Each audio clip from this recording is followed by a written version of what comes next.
सुंदरपुर नाम के गांव में सुधा नाम की एक औरत अपने 2 बच्चों और सास गंगा के साथ रहा करती थी। सुधा की सास गंगा बड़ी ही समझदार किस्म की औरत थी। सुधा अपने पति के निधन के बाद घर चलाने के लिए काम पर जाती थी। उसके कंधे पर अब सास और दोनों बच्चों की जिम्मेदारियां थी, इसीलिए वो कड़ी मेहनत करती थी। एक दिन सास, बहू तुम आज काम पर नहीं जा रही हो क्या?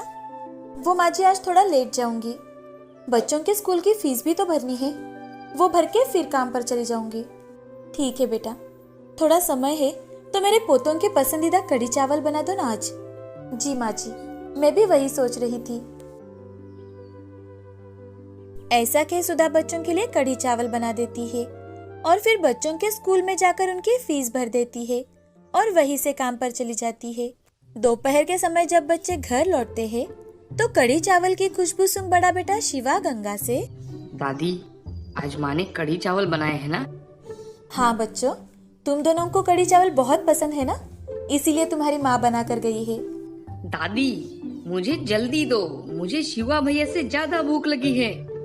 तुम दोनों हाथ मुंह धोकर आओ, मैं तब तक खाना परोसती हूँ। दोनों बच्चे कढ़ी चावल खाकर पढ़ाई करने के लिए बैठ जाते हैं। सुधा पढ़ी लिखी नहीं थी और इसी कारण वो लोगों के यहाँ काम किया करती थी। उसके घर का तो जैसे तैसे गुजारा हो जाता था। एक दिन शिवा और राम बाहर खेल रहे थे कि तभी शिवा पैर के बलबूते गिर जाता है और उसी कारण उसके पैर में बहुत सूजन आ जाती है। ये देख गंगा, अरे शिवा ये क्या हुआ? थोड़ा देख कर खेला करो बेटा। देखो ऐसे खेल के कारण तुम्हारे ही पैर में मोच आ गई है। अब चुपचाप यहाँ बैठो, मैं अभी लेप बना कर लाती हूँ। दादी बहुत दर्द हो रहा है दादी। हाँ बेटा, मोच आई है तो दर्द तो करेगा ही ना, थोड़ा धीरज से काम लिया करो। गंगा शिवा के पैर पर लेप लगा देती है। कुछ ही देर बाद सुधा घर आती है। सुधा घर आते ही उसकी नजर शिवा के पैर पर जाती है। वो शिवा के पास जाकर, बेटा शिवा तुम्हें ये क्या हुआ और पैर में इतनी सूजन क्यों है तुम्हारे? माँ मैं खेलते समय गिर गया माँ, मुझे बहुत दर्द हो रहा है माँ। दादी ने लेप तो लगा दिया है पर मुझे बहुत दर्द हो रहा है। तू बिल्कुल चिंता मत कर, मैं तुझे अभी अस्पताल लेकर चलती हूँ। माँ जी, मुझे लगता है शिवा का पैर कुछ ज्यादा ही सूजा हुआ है, तो मुझे इसे डॉक्टर के पास लेकर जाना होगा। आप घर पर ही रुकिए। ठीक है बेटी। सुधा शिवा को लेकर अस्पताल चली जाती है। अस्पताल में जाकर डॉक्टर शिवा का पैर देखते हैं और उसके पैर का एक्सरे भी निकालते हैं। ये देख सुधा, क्या हुआ डॉक्टर साहब? मुझे तो कुछ समझ में नहीं आ रहा, कुछ चिंता वाली बात है क्या? जी इसके पैर में 2 जगह फ्रैक्चर है, हमें इसका जल्द ही इलाज करना पड़ेगा, नहीं तो उसे बहुत तकलीफ होगी।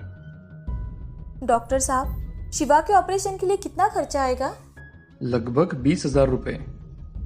डॉक्टर, मेरे पास इतने पैसे नहीं हैं, मैं इतने पैसे लाऊंगी कहाँ से? मुझे कुछ समय चाहिए डॉक्टर साहब। थोड़े पैसे भरकर आप इसका इलाज शुरू कर दो, और हाँ बाकी के पैसे आप डिस्चार्ज के टाइम दे देना। धन्यवाद साहब। सुधा आज बहुत ज्यादा परेशान थी। उसे कुछ भी समझ में नहीं आ रहा था कि आखिर वो पैसे जमा करने के लिए क्या करे, कि तभी उसे याद आता है कि उसके पास सोने के झुमके हैं।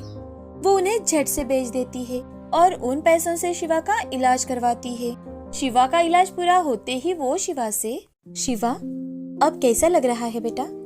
पैर में दर्द तो नहीं है ना? नहीं माँ, अब ज्यादा दर्द नहीं हो रहा। तू यहाँ आराम कर, मैं तेरे लिए घर जाकर खाना और कुछ फल दादी के पास भेजती हूँ, ठीक है? हाँ माँ तुम जाओ, मैं यहाँ रुकता हूँ। मेरा बच्चा। अब सुधा घर लौट आती है और अपनी सास के साथ शिवा का खाना बनाकर और कुछ फल खरीदने के लिए पैसे दे देती है। गंगा वो खाना और पैसे लेकर अस्पताल के लिए निकल पड़ती है। सुधा वहीं पर आंगन में सोचती हुई बैठ जाती है कि तभी वहां से कुछ साधु लोग जा रहे थे। वो सुधा को देख, बेटी हमें थोड़ी भिक्षा मिलेगी? प्रणाम महाराज, आइए ना बैठिए। बेटी हमें थोड़ा खाना मिल जाएगा तो बड़ा अच्छा होगा। सुधा झट से घर में आती है और अपने और राम के हिस्से का खाना उन साधुओं को परोसती है।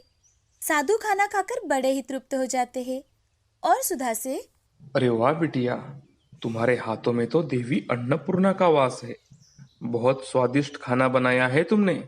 धन्यवाद महाराज। बिटिया मुझे तो तुम बड़ी चिंतित दिखाई दे रही हो। हमें बताओ, शायद मैं तुम्हारी कुछ मदद कर सकूं। सुधा सारी बात साधु को बताती है। साधु सुधा की बात सुनकर बड़े भावुक हो जाते हैं और वो सुधा से, बेटी, मैं तुम्हें एक मंत्र बताता हूँ। उसके इस्तेमाल से तुम ढेर सारा खाना बना सकती हो और उस खाने को लोगों में बेचकर तुम कुछ पैसे भी कमा सकती हो।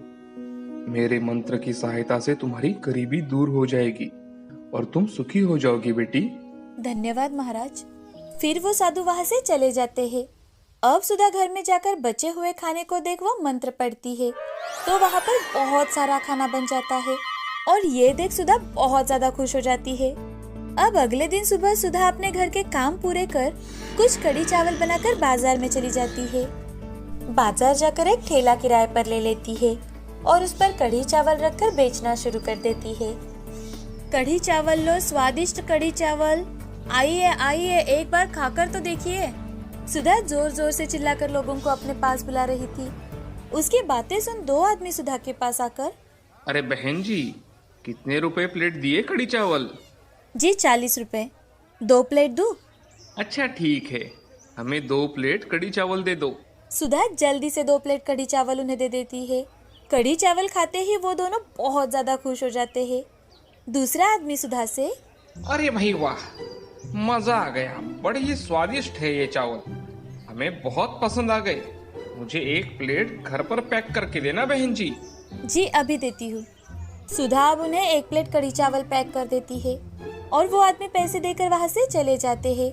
सुधा दिन भर एक जगह खड़े रहकर कढ़ी चावल बेचती है। सुधा के कढ़ी चावल की खुशबू इतनी ज्यादा अच्छी थी कि ग्राहक उसकी तरफ खींचे जा रहे थे और सुधा इस बात से बहुत ज्यादा खुश थी कि उसके कढ़ी चावल बेचे जा रहे हैं। शाम के समय घर जाकर वो पैसे गिनती है तो लगभग 2000 रुपए जमा थे। ये देख सुधा बहुत ज्यादा खुश हो जाती है। अब सुधा शिवा और अपनी सास गंगा के लिए खाना लेकर अस्पताल चली जाती है। वहाँ जाकर अपनी सास से, माँ जी, आज एक साधु बाबा घर पर आए थे और उनकी आशीर्वाद की सहायता से मैंने बहुत सारा कढ़ी चावल बनाया और वो कढ़ी चावल बाजार जाकर बेच दिया, थोड़ा सा गरीबों में भी बांट दिया। बेटी, ये तो बहुत अच्छी बात है कि तुम खुद के पैर पर खड़ी रहना सीख रही हो। बहुत अच्छी बात है। माँ जी, अब मैं थोड़े थोड़े पैसे जोड़कर शिवा के अस्पताल का बिल चुकता कर दूंगी। हाँ मेरी बच्ची, अब चिंता की कोई बात नहीं है। हाँ माँ जी। अब सुधा हर रोज बाजार जाकर कढ़ी चावल बेचने लगी। उसके कढ़ी चावल का स्वाद इतना ज्यादा अच्छा था कि बहुत से लोग उसके कढ़ी चावल खाना पसंद करते थे। साथ ही साथ सुधा गरीबों में भी कढ़ी चावल बांटती थी। ये देख उसकी सास बहुत ज्यादा खुश थी। अब सुधा कुछ ही दिनों में मेहनत कर अपने दम पर अमीर बन जाती है। उसने अब खुद की दुकान भी खरीद ली थी। वो बाजार में कढ़ी चावल बेचने वाली सुधा के नाम से फेमस हो गई थी।